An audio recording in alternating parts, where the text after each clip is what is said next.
It's Sunday, so this is going to be a random thoughts edition of the MC2 Tall Show. Let's go. Illuminati is a thing you need to watch out for. They want to depopulate and slave us so much more. World domination, I'll get into that later. I'm hardcore, fierce and sexy. You're just a hater. You deserve the ridicule because you're an absolute zero. I'm the keeper of the chalice, a rock and roll hero. I'm not an idiot nobody listens to, because I'm not a failure in life like you. Let's talk about Bill Gates and the mark of the beast and the orgies in the streets at the Catholic feasts and Bill and Hillary's human trafficking ring. And George Soros got the money to pay for everything. Socialism is for losers, working for the devil. Chumps that can't fight, they ain't on my level. It takes an evil one to try to debunk and doubt it, so I'd rather die than stop talking about it. Watch out, watch out, watch out, watch out. Watch out for the Illuminati. Watch out, watch out, watch out, watch out. Watch out for the Illuminati. Watch out, watch out, watch out, watch out. Watch out for the Illuminati. Watch out for the Illuminati. You're watching the MC2 Tall Show with your favorite fedora-wearing rapper, MC2 Tall, your hardcore, fierce, and sexy host that is never gross, MC2 Tall. All right, I know I'm not wearing my fedora. Haven't worn a fedora in quite some time, but who gives a shit? Who pays attention to these things? Let's be real with this. Random thoughts. Today is February 15th. Around this time, about 16 years ago to this exact date, actually, February 15th landed on a Monday. I remember I had a day job, which was really a graveyard shift for New York City Transit, but I was also performing and hosting events as MC2 Tall. So, yeah, on that day I had a gig. I was hosting an event at Otto's Shrunken Head. My friend Joe Brown was putting together a show called SWIM, SWIIM, acronyms for So What If It's Monday, meaning get out, have some fun, even if it is a Monday night. Extend your weekend a little bit after the worst day of the work week, which is always a Monday. My good friend Nate Dalcase, the frontman for the band Imbulg and the founder of that band, he calls it Bitch and Moan Monday.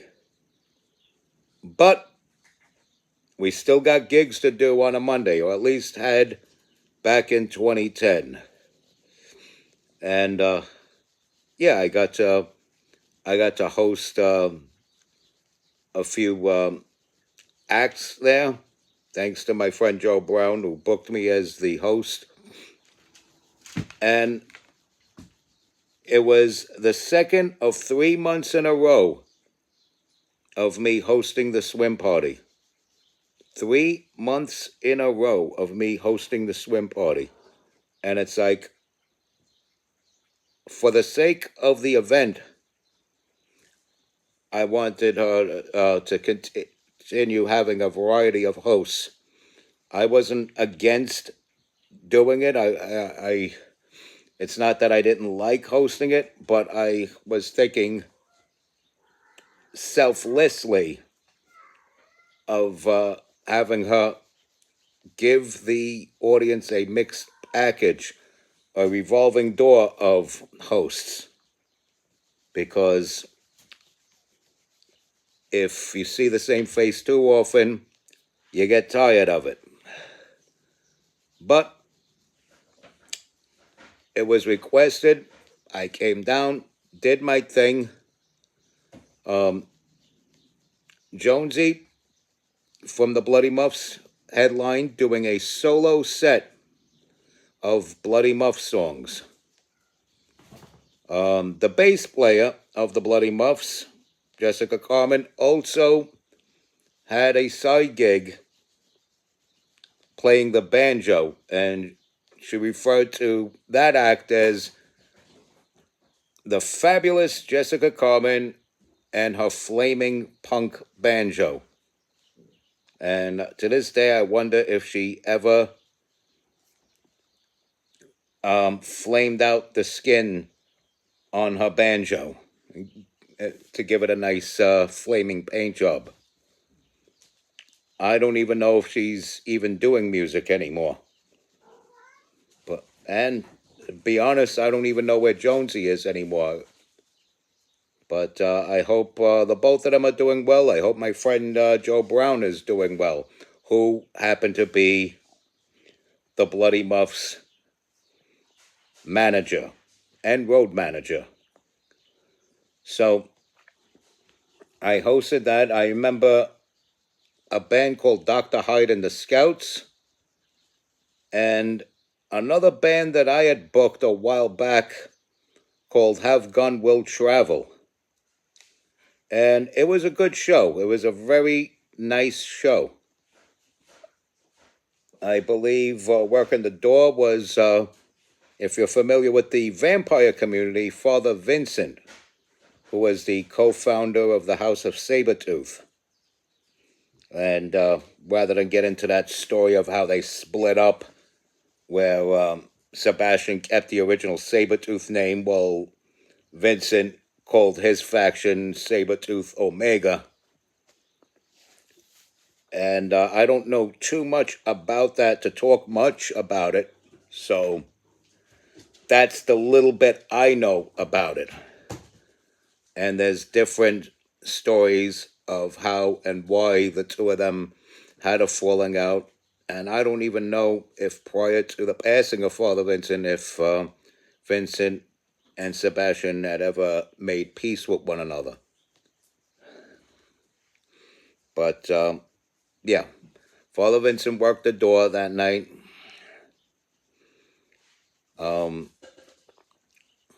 Joe Brown, of course, was present. Joe, short for Josephine, so I'm not talking about a dude named Joe. So it's J-O, not J-O-E. Let's see. And it was a very entertaining night. Was Box of Crayons there that night? I don't recall. I believe members were there to show support. I think I remember seeing Fran Powers there, another friend of mine who had passed away since. But it was a good time. It was a good night. I had, not too long before that October, released my album Aeronautics, closing out my three-part CD series of the series of Unparalleled Greatness. And when I would call it Unparalleled Greatness, a lot of people thought that I was arrogantly pushing and promoting poorly recorded music. No, it was just an answer to the critics of the sound quality of my music. Also, during that period, I developed the title of Master of Sound Quality. Then as I moved on, Master of Sound Quality and Killer for Real I picked up while making the series of Unparalleled Greatness. Series of Unparalleled Greatness, by the way, was The Conglomerate, Industrialization, Aeronautics. And while I was doing this hosting of events early in 2010, I was working on my fourth album, which would be the first of a three-part series called The Killer Series. First album would be called Killer Outpost. And I think I released that on August 6th of 2010. So we had, which made Aeronautics my shortest lived album between release of itself and the following album. Same Conglomerate and Industrialization were exactly 1 year each.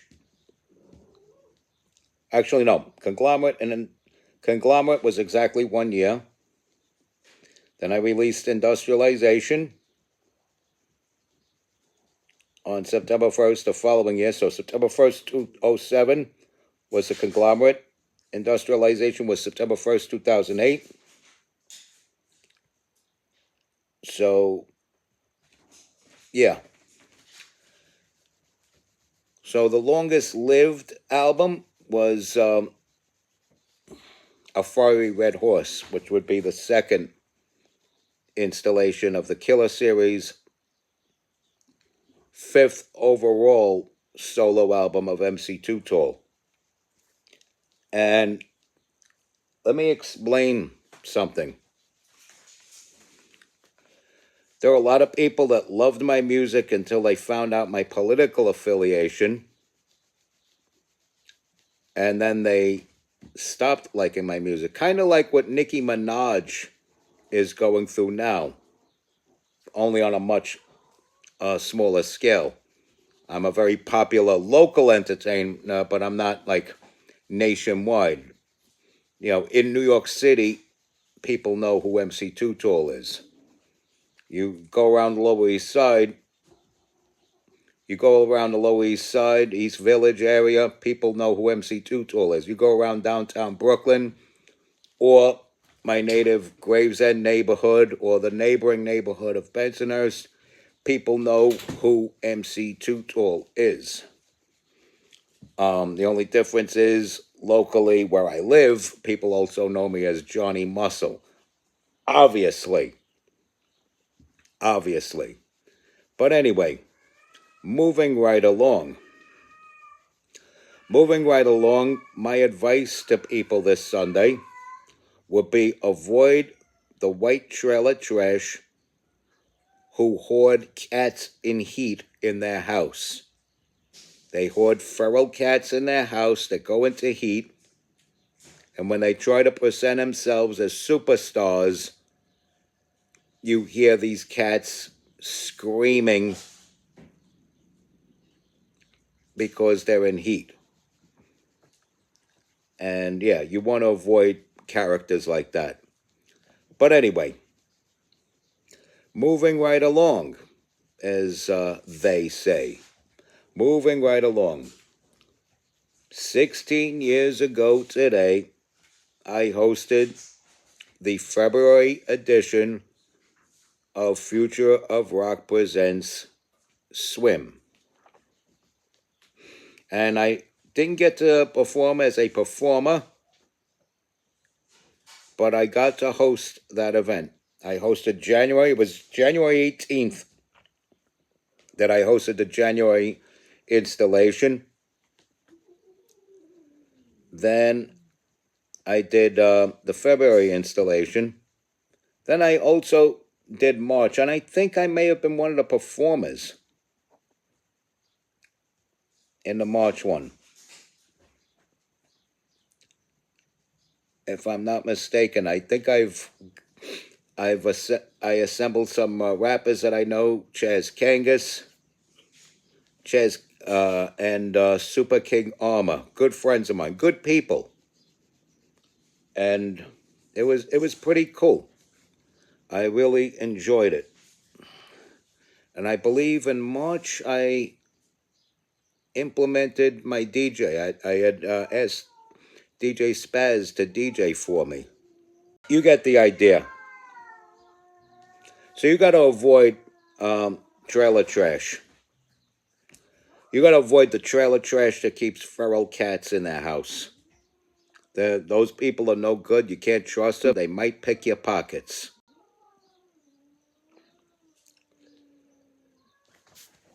And when I talk about these things, I notice my videos last longer than when I get into the political stuff. Speaking of political stuff, I've been asked to talk about Nick Fuentes, and I have no beef with Nick Fuentes. You could choose to listen to Nick Fuentes or not. Not everything he says I agree with, but I'm not going to say 100% of what he says is completely disagreeable. Paul Miller, a little more complex, a little bit more seemingly harder to understand, but it becomes more easier to understand if you understand what happened to him. He started out as an impartial guy, maybe slightly right-leaning, but more or less in the middle, going out doing his impartial journalism. But like anybody else, like any normal human being, he had a soft spot for the kids. So when he heard about Jeffrey Epstein and the horrific things he did with minors and teenagers and things like that, and that his accomplice was freaking Ghislaine Maxwell, he went up to Epstein's apartment house. This is while Epstein was in jail. Went right up to Epstein's apartment house. And I believe Epstein was even still alive at this time. Yes, he actually was still alive at the time. So he went up there to see if there were any staffers around, people that were close to him. And he reeled in a big fish. He confronted Ghislaine Maxwell herself. And that's pretty big. And he actually was the only person on camera to directly confront her and aggressively confront her, as she should be. And then some other female journalist from a more mainstream outfit, I don't know the woman's name, but a blonde lady in a red dress, she approaches Ghislaine Maxwell and starts asking her questions. And Paul would be cutting in. And this was about a year or so before the George Floyd riots, which I don't get why there should be George Floyd riots in New York City, but there were. And he wanted to just take his camera, narrate a few things, report a few things, and he gets jumped. He fights off I don't know how more people than a single normal person could fight off, and he's fending them off very well. But when 2 becomes 3, becomes 5, becomes 20 guys, of course it's going to become overwhelming. And even somebody in his athletic shape and condition couldn't fight off, couldn't defeat all of them.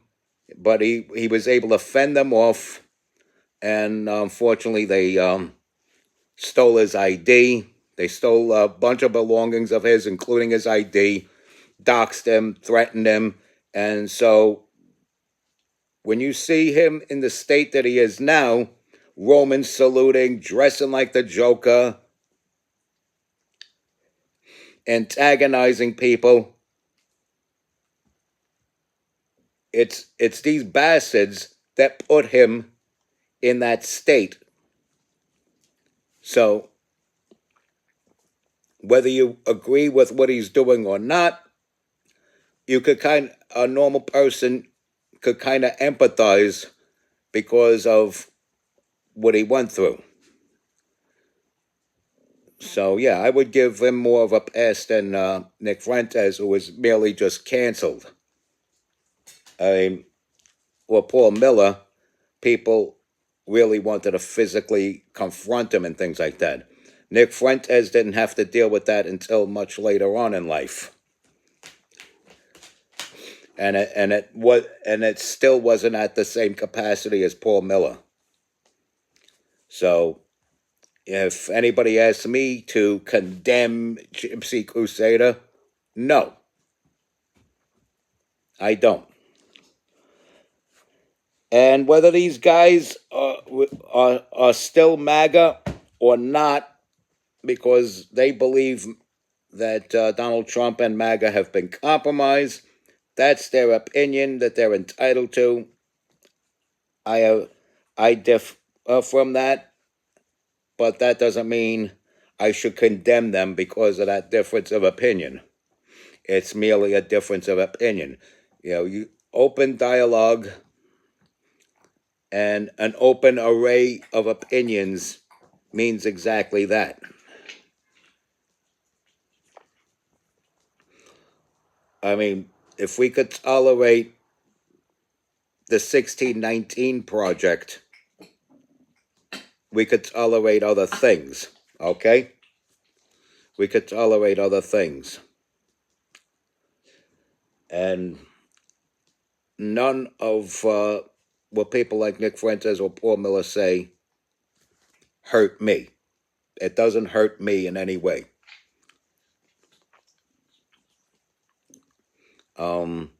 Tell you what does. I'll tell you what does. Having unvetted people just pouring into the country and then stopping the people who are trying to reverse that. There's something wrong with that. I mean, let's pick some white boy names so I don't sound like a racist. So instead of Chico and Carlos, we're going to say Brandon and Aiden, okay? Brandon and Aiden hop over the border. Who knows what their country of origin is, but they hop over the border, the southern border. They somehow get to Mexico, hop over the southern border into Texas, and find their way into one northern cities. Let's say one goes to New York, the other one goes to Minneapolis. Or they both go together to Minneapolis.